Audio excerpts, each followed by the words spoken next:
ప్రతి 5 ఏళ్లకు కొత్త ప్రభుత్వాలు ఏర్పడడం, కొత్త పదవులు రావడం ఎప్పుడు జరిగేదే.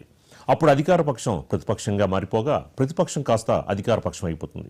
అయితే అధికారం ఉన్నప్పుడు ఒకలా, అధికారం కోల్పోయాక మాట్లాడితేనే అసలు సమస్య వస్తుంది. తాజాగా మాజీ మంత్రి కేటీఆర్ గవర్నర్ ప్రసంగం గురించి మాట్లాడిన మాటలు కూడా ఇలాగే ఉన్నాయంటూ నెటిజన్లు కామెంట్లు పెడుతున్నారు.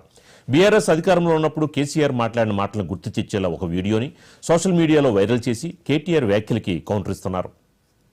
ప్రసంగం గవర్నమెంట్ రాసిచ్చిన స్క్రిప్ట్ లాగున్నది, టీఆర్ఎస్ మేనిఫెస్టో లాగున్నది, లేకపోతే టీఆర్ఎస్ కరపత్రం లాగున్నది అని చెప్పి చాలా మంది సభ్యులు మాట్లాడారు. అధ్యక్ష, ఇది మనల్ని మనమే అగౌరవపరచుకోవడం, అపహాస్యం చేసుకోవడం. డెఫినెట్ గా గవర్నమెంట్ రాసిచ్చినటువంటి స్క్రిప్ట్ మాత్రమే గవర్నర్ చదువుతారు. అధ్యక్ష, ఒక పదం కూడా అటు ఇటుగా చదవడానికి గవర్నర్ గారికి అధికారం లేదు. Governor as a constitutional head ఈ represents the cabinet of the state. అధ్యక్ష, రాష్ట్ర స్థాయిలో అయినా, దేశ స్థాయిలో ప్రెసిడెంట్ గారు అయినా, గీతారెడ్డి గారు, జీవన్ రెడ్డి గారు, చిన్నారెడ్డి గారు, ఉత్తమ్ కుమార్ రెడ్డి గారు అందరు క్యాబినెట్ మంత్రులుగా పనిచేసిన. అధ్యక్ష, ప్రతిసారి గవర్నర్ స్పీచ్ ను క్యాబినెట్ ఆమోదించిన తర్వాతనే, క్యాబినెట్ ఆమోదించిన స్పీచ్ ను మాత్రమే గవర్నర్ చదువుతారు. అధ్యక్ష, ఈ రోజు డెఫినెట్ గా అధికారంలో ఉన్నది టీఆర్ఎస్ పార్టీ ప్రభుత్వమే. అధ్యక్ష, తెలంగాణ రాష్ట్ర సమితి అనే పార్టీ యొక్క ప్రభుత్వమే ఈ రాష్ట్రంలో అధికారంలో ఉన్నది. డెఫినెట్ గా టీఆర్ఎస్ ఎలక్షన్ మేనిఫెస్టోనే గవర్నర్ స్పీచ్ ప్రతిబింబిస్తుంది. అధ్యక్ష, ఇది గవర్నర్ గారి ప్రసంగం లాగా లేదు. ఒక మాటలో చెప్పాలంటే గాంధీ భవన్ లో కాంగ్రెస్ కార్యకర్తల ప్రెస్ మీట్ లాగా ఉంది తప్ప గవర్నర్ గారి ప్రసంగం లాగా మాత్రం లేదు. పాపం పెద్ద ఆయన గవర్నర్ గారి నోటెంబడి కూడా చాలా అబద్ధాలు,